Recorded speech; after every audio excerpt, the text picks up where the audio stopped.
Coaches in the 2000s have really sucked, with a ton of them being fired. Significantly worse than it was, and it's always bad to win.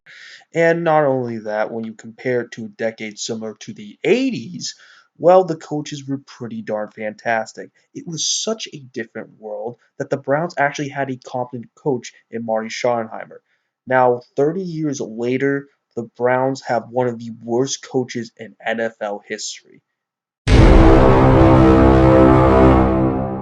His name is Hugh motherfucking Jackson. Oh my god. A couple of months ago, I made a video why Hugh Jackson sucked, but it only dived into his offensive system. I was actually shocked that I got some criticism for it because I thought he was universally viewed as a bad coach. However, though, people are entitled to their own opinion. This time, I am going to dive even deeper and make a video with not just my ugly face. Enough of the chitter chatter. Let's dive in on why Hugh Jackson is one of the worst head coaches in NFL history, if not the worst head coach in NFL history. To consider Hugh Jackson to be the worst coach in NFL history is a pretty strong statement. Both Rod Marinelli and John McKay had winless seasons. Even though I look at Rod Marinelli playing in a tougher division and having less draft picks than Hugh Jackson, while John McKay played in the pre-salary cap era with the 70s Buccaneers. Very terrible team. However, though, he definitely also played in a tougher division. I remember when he was hired as the Browns head coach, and there was all this excitement that the Browns got a creative play caller. Hugh program, nigga! However, a lot of skeptics like myself saw the creative play calling as a possible advertisement for his hiring. I realized that was not the case, but I'll explain later on in the video why it was a noticeable concern. Similar to all head coaching hirings, there is a reason to them being hired, even if they are a bad head coach. Hugh Jackson did go 8-8 with the Oakland Raiders in 2011. Even myself, a young ignorant fool in 2011, was baffled by the decision. I thought, gee willikers, 8-8 in 1 year of the job doesn't sound so bad. After a handful of years of pondering, I soon realized how retarded I was, and it was a good reason why they got rid of him. Before we look further into Jackson's tenures as the Browns head coach, we gotta look at his accomplishments. So Hugh Jackson has been coaching professional football since 2001, and he's been good with running backs and wide receivers. I do not know why this guy is considered a quarterback whisperer. He really should be called a wide receiver or a running back guru. But I gotta stay positive with this piece right here. So with the Redskins from 2001 to 2002, he was the running backs coach under Marty Schottenheimer. And Stephen Davis, their running back at the time, ran for over 1,400 yards at the time. So once Steve Spurrier took over, he was promoted to offensive coordinator, which he only held for one season. Then he became the wide receiver coach with the Cincinnati Bengals from 2004 to 2006, and Chad Johnson made the Pro Bowl for all 3 seasons Hugh Jackson was there. Also in 2005, Ocho Cinco and Hushmanzar, I meant Who's Your Mama, both eclipsed 1,000 yards in 2005. So they had a pretty darn good duo right there in Cincinnati. And it's pretty good so far, even if you ask a douchebag like me. And then by 2007, as the Atlanta Falcons offensive coordinator, which he only held for one season, but this was Roddy White's breakout season. This is the Roddy White that we all know and love to this day. And he actually eclipsed over 1,200 yards with 6 receiving touchdowns. As we skip ahead to 2010, as offensive coordinator of the Oakland Raiders, Darren McFadden ran over 1,100 yards with over 5 yards a carry while also being a threat in the passing game. Not only did he help out Darren McFadden, he helped out the Raiders' offense as a whole, making them the 6th-ranked offense in the NFL. Then he had the 7th-ranked offense in the NFL with his second tenure with the Cincinnati Bengals, in which he held the position of offensive coordinator. Overall, Hugh Jackson actually has a good resume. However, though, I still have my problems with it. He has gotten worse over the years if you look at the individual players he has coached. When it comes to running backs, he went from Stephen Davis to Darren McFadden to the running back tandem of Giovanni Bernard and Jeremy Hill. Then when it came to wide receivers, he went from coaching one of the best wide receiver duos in the league to just helping Roddy White break out to helping Darius Hayward-Bay almost eclipse 1,000 yards, and then doing absolutely nothing to help out AJ Green. Even though these players have done well under Hugh Jackson, it still seems as if that he has lost his edge over the years. I mentioned early on in the video that Hugh Jackson is a supposed quarterback whisperer. He inherited this bastardized title because he coached Joe Flacco during his rookie campaign. Even though Flacco did win 2 playoff games, this is not an impressive feat simply because Mark Sanchez did the exact same thing the following season. And how's Mark Sanchez doing right now? Also, the 2008 Baltimore Ravens were an old school football team. Their fullback was their leading rusher that season, so they preferred to run the rock rather than throw the pigskin. Remember early on in the video when I said Hugh Jackson's 2011 season with the Oakland Raiders was not impressive? Well, here's my reasoning.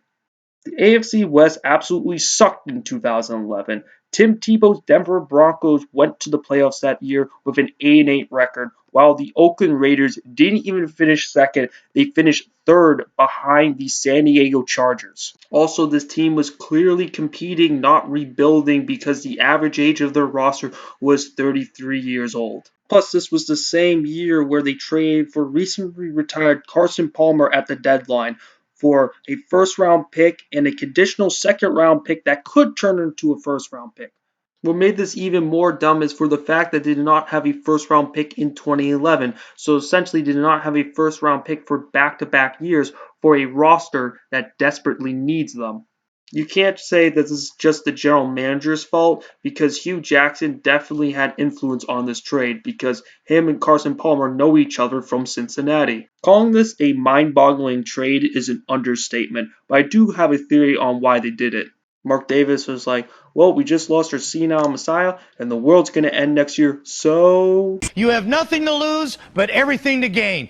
Now, partially the reason why Hugh Jackson is currently the Browns head coach was because of his success as the Cincinnati Bengals offensive coordinator. Even though he led them to the 7th ranked offense in the NFL, I'm still not impressed simply because he did it with very talented players. They had Andy Dalton, Andrew Whitworth, Andre Smith, Mohamed Sanu, Marvin Jones, Tyler Eifert, and AJ Green. The only player to improve significantly under Hugh Jackson was Tyler Eifert. And no, Hugh Jackson is not a tight end guru.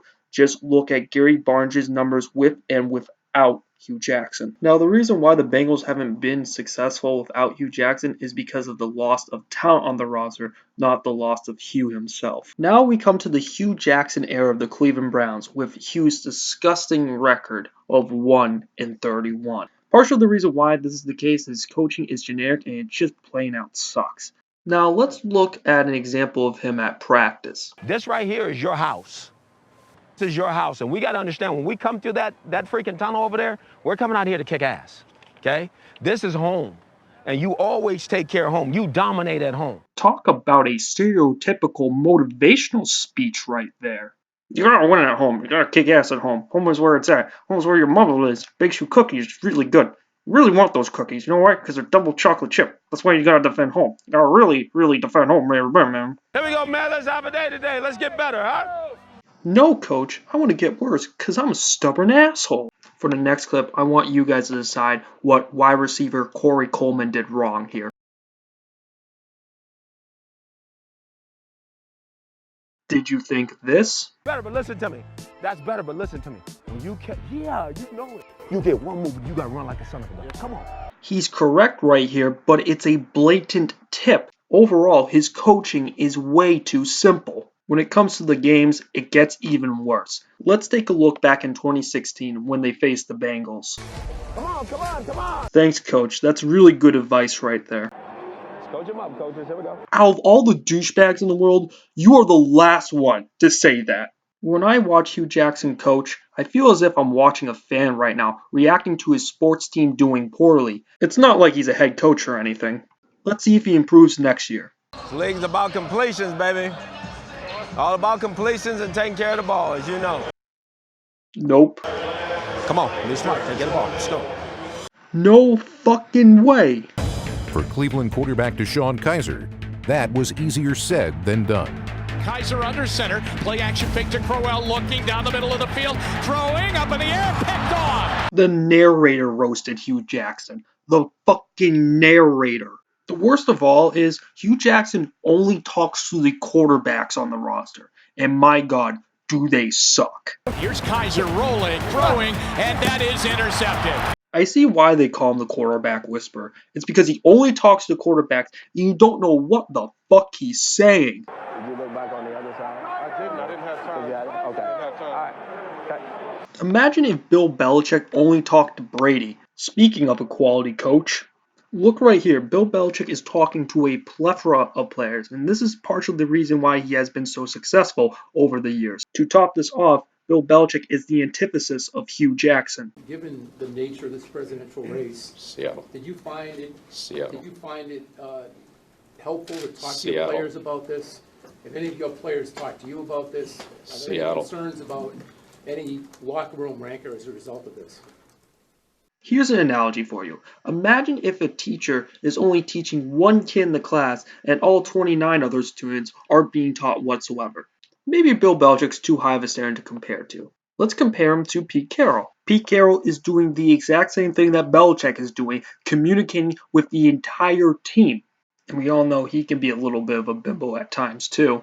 Also, when it comes to Hugh Jackson, it's a little bit strange that the Cleveland Browns' forte is not offense. It's actually defense. They had the 14th ranked defense last year under Greg Williams. A major reason why the Browns do not have a successful offense is because of Hugh Jackson's system. He runs the spread offense, which means he tries to attack the entire football field. That sounds pretty good, however, though I still have my problems with it. It combines many different concepts from other offenses, which means it requires a ton of talent. College teams run this offense for two reasons. The concepts adopted from other offenses are kept relatively simple. Division I schools definitely get the more talented players coming out of high school, so essentially they are better than most college programs. High school athletes tend to pick college programs that win more, so essentially the college powerhouses stay powerhouses. With the surplus of talent, college offenses can run spread offenses. While the juggernauts in the NFL cannot separate themselves from the NFL bottom feeders simply because of the NFL draft and the salary cap. Since colleges have a more conservative approach when managing college teams' rosters, they can run spread offenses because they have that talent differential versus the NFL does not. Even though college teams run the spread offense more often, that does not mean NFL teams do not. For instance, the Pittsburgh Steelers run the spread offense, and they run it with great success. The Steelers are great talent evaluators, so they can get away with this, while most teams are not great talent evaluators. This includes the Browns. While it does make sense to stockpile a ton of draft picks, a lot of these draft picks have not been hitting, and Hugh Jackson has failed to coach them, so essentially this spread offense has ultimately failed. Not only that, player requirements are way too high, so essentially you definitely need a ton of quality players on the roster, and I just think that that's a little bit too high to aim for, while I prefer Belichick's system simply because it requires less talented players. If you look at Brady, excluding his throwing release, he's not that talented compared to other football players. It's the same thing with Julian Edelman. He's just very quick. Compared to other athletes, he's not that talented. This is why Belichick can find players off the street because this system doesn't require too many talented players. Versus the spread offense will work beautifully if you do got the players, but if you don't, it can be a real hellhole. Just because Hugh Jackson runs a spread offense doesn't mean it's possible to not run it with success. He runs way too many trick plays.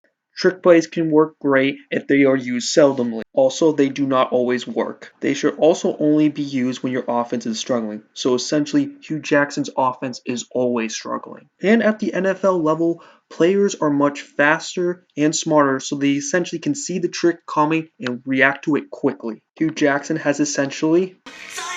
Whenever Hugh Jackson calls a trick play, he'll be like, oh, it's just going to be a simple run up the middle. Oh, no, just kidding. Look at this. Look at this. Trick or treat, motherfucker. Whoa, watch this. Gee, since he already had established players when he was in Cincinnati and Oakland, he could run this offense with success. While in Cleveland, he has a bunch of 24-year-olds who are essentially chickens with their heads cut off. This is especially troubling essentially since he only focuses on the quarterback position, especially in games. Before I end this video, I'm going to ask this one question. Why is Hugh Jackson still the Browns head coach? Well, I think the answer is charisma. And to be honest, charisma can carry a person so far no matter how poorly their skill is. And when it comes to, well, do you guys remember Brian Scalabrine back in the NBA? Well, he sucked and he had a long NBA career. And I think that's just because of his charisma alone. Thanks for watching, guys.